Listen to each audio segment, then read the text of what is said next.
பாரதி கண்ணம்மாவில் ஏதோ சூப்பராக ஆக்ட் பண்ணுறாரு, இவருக்கு எல்லாம் தெரியும்னு பார்த்தா இந்த கண்ணம்மா வீட்டுக்காருக்கு ஒன்றுமே தெரியல.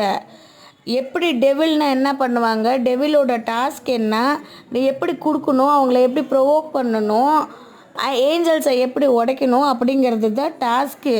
இவன் வந்து நீ எதுக்கு ஹேரில் ஸ்ப்ரே அடித்த, நீ எதுக்கு முட்டையை உடச்சி ஊற்றுன, டாஸ்க்கும் புரியல, ஒன்றும் புரியல.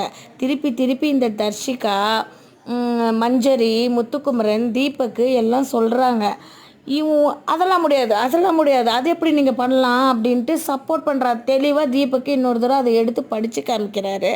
அதுவும் அவனுக்கு புரியல. நீ பண்ணுறது எப்படிடா ஜெயிலில் போட்டுருவ பாத்திரியா அப்படின்னு முத்துக்குமரன்ட்டு சண்டைக்கு போகிற. அப்படி ஒன்றுமே புரியல. இந்த கேரக்டரெல்லாம் வச்சுக்கிட்டு அந்த சத்யாவா ப்ரோவா காணாலும் நான் அது இந்த சௌந்தர்யா ஐயோ அப்படி பண்ணுது, டயன் டயன்னு ஆடுது. என்ன பொம்பளையோ